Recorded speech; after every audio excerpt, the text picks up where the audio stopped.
To the Nigerian Communications Commission, the total number of internet subscriptions in Nigeria has dropped by 12.59 million in 1 year.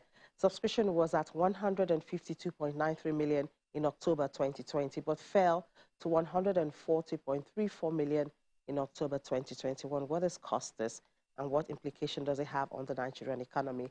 We have Chris Waje, he's Chair Mobile Software Solutions Limited, to speak his mind on this. Good to speak to you, Mr. Waje. Good morning.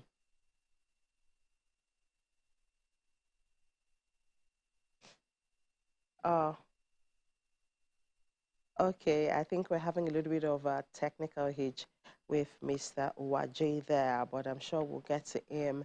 We'll get him shortly. Well, like the figures indicate, last year, which was a pandemic year, perhaps because a lot of people were at home, so everyone had to turn to the internet and subscribe and all that. But it's not really a pleasant thing when it comes to Nigeria, because like we see, the world has gone virtual. We have meetings virtually now. Yesterday we talked about business online. So it is actually a necessity and no longer a luxury, you know, life online and doing e-commerce and all that. But I think we have Mr. Waje now. Mr. Waje, good morning. Good morning, Nene. How are you?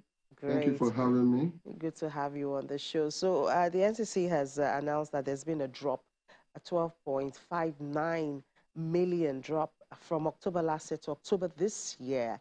And we're just wondering, what do you think caused this? Thank you very much. I think the issue is about digital transformation. And of course, the equation is now being amplified by the COVID-19 pandemic. One should not underestimate that factor of COVID-19 that has caused a lot of trauma across the world. And of course, a lot of people, you know, are almost in penury. So income has dropped. Pandemic really crashed the stock exchange houses all over the planet. So one can expect the inability to be able to get into the train of digital transformation. Though palliatives have been given here and there, but I want to believe that when you look at the influx of people who intend to belong, but without the ability to get there, then automatically we can begin to see the causes of all these things. So the question to ask is, what are the solutions? We have to look beyond the causes and let's attempt to galvanize and have another conversation on the solutions going forward. Yeah, it would be good, but let's understand, when you say the income, so we're looking at the impact of COVID on liquidity or businesses, which is that is what you attribute to this drop in income. So people do not have the funds to subscribe. Is that what you're saying? Just want to be sure. No, really, if you look at the baseline of the statistics from the Nigerian Bureau of Statistics, you will see that employment, you know, has dropped. All right, you have unemployment figures now that let's take underemployment, as it were.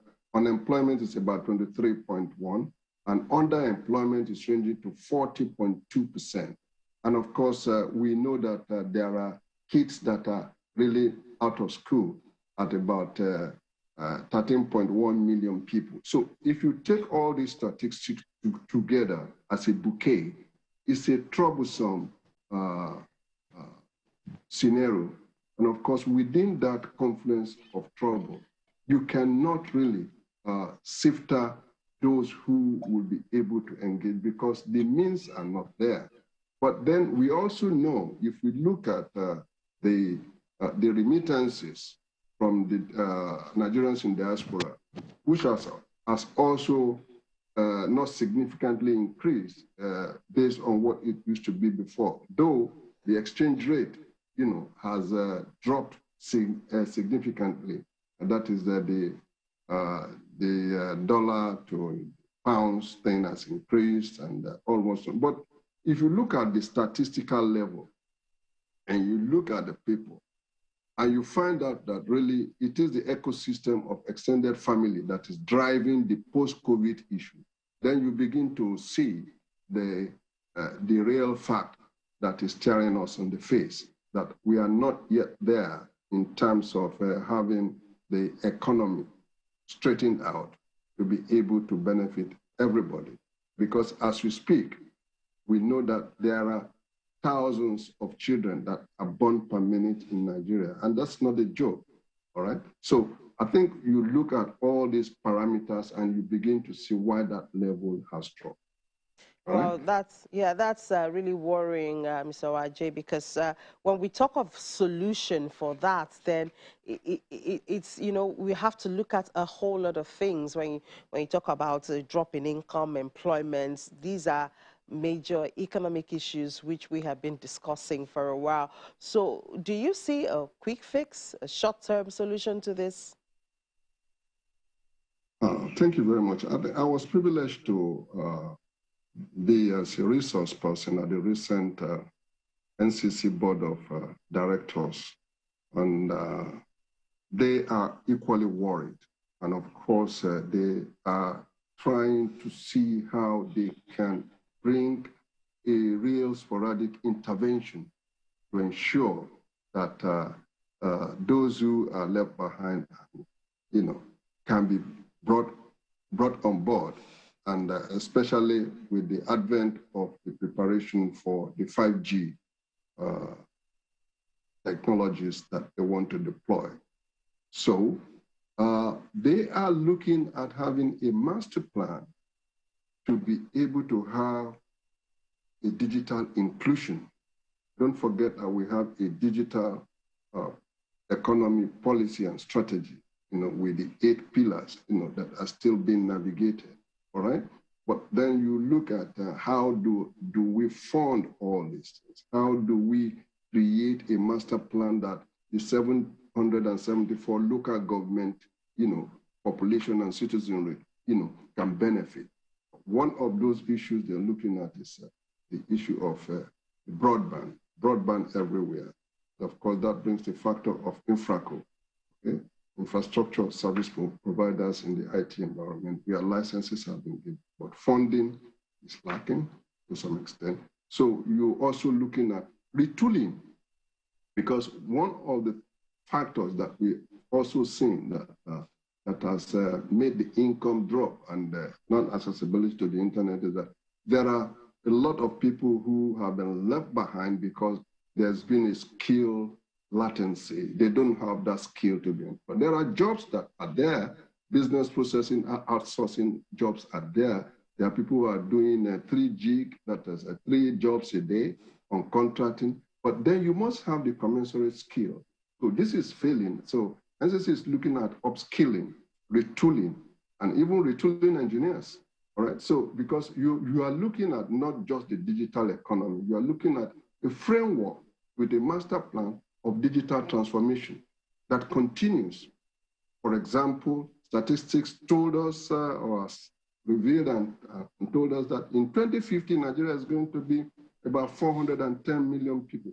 How are you going to manage infrastructure for water, agriculture, transportation, education? So there has to be a rethink, a reimagining of the ecosystem. And that's what NCC Board of Directors, under the chairmanship of Professor Olaoluwa Konde, are doing presently as we speak. And they have gotten even resources from the diaspora that is looking at and concerned about how we can move forward and ensure that those who are left behind can be brought on board. And of course, those who are really not mature to come, the preparation for them will be there. So I think those are some of the issues, policies, strategic issues. And as we look at 2022, which is an election year, it is very, very synchronous and critical that government need to release more funds to NCC, especially from the 5G, to make sure that they have the capability, to infuse more dynamics into the system and ensure that those strategies will trigger up in creating succor and, of course, employment to those who have been left behind, who are unable to engage. Because, I mean, let's face it, it's like you are telling me that those 5.something million are homeless because internet is their home. Most of them are youths. That's where they live. And if they don't have access to that internet, then automatically what we are saying is that these kids are homeless. Are they digitally homeless? Are they knowledge-wise homeless?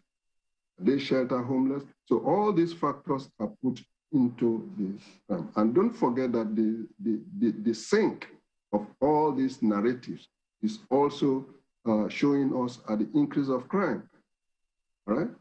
Increase of kidnapping, increase of this. So they have all the correlation and interlinkages. But we have the assurance of NCC that a lot of things are going to be done across the 774 local governments. A lot of things are going to be done in terms of looking at indigenous software solutions. A lot of things are going to be done in terms of enhancing and encouraging broadband service providers and the network service providers to ensure that everybody are in sync. In a short form, it's just the inclusiveness strategy that has been pursued for digital transformation. So that nobody's left out.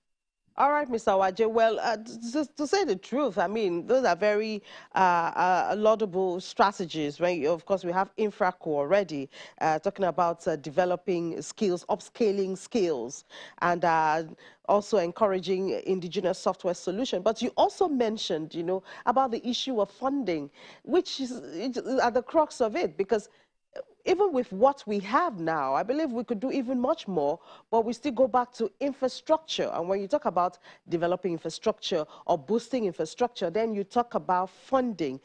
Does the NCC have a plan to raise funds to meet up with these needs?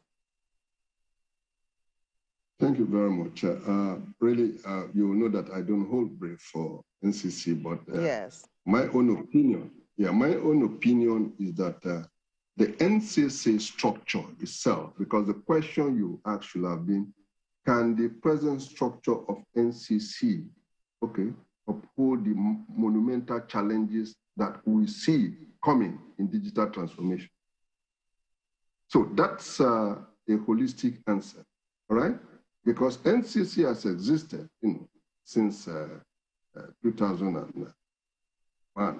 And when you look at the structure, they are still in the same house, in the same building. The manpower, though, has increased a little bit. They have the clusters here and there nationwide. But there has to be a mega structure for NCC, because that's the backbone for health, backbone for agriculture, backbone for businesses, all right?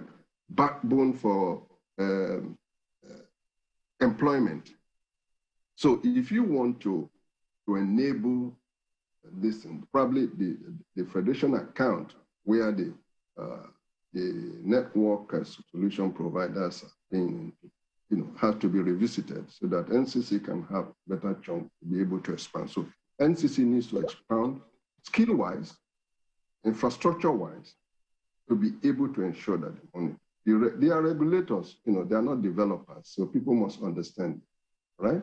They want to regulate what is on ground, but then they have overall capacity because the whole thing is getting beyond the conceptual base that everybody knows. So I think those are some of the issues.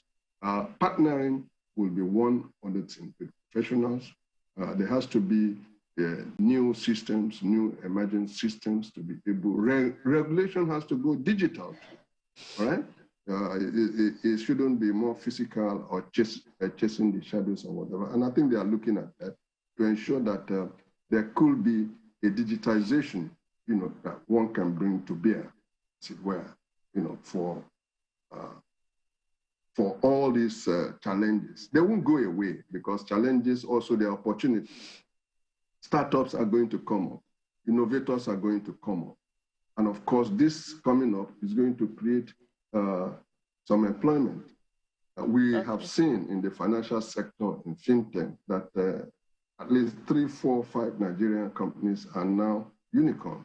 That is over $1 billion that are invested. So All right. there is this within the youth cluster of Nigeria. But then being a unicorn abroad and being a unicorn at home, because it's about the intellectual property of the country that we are concerned about. If the intellectual property of this innovation is resident outside country, then it's a capital flight, all right? And it won't create as much employment at home than it's going to create abroad.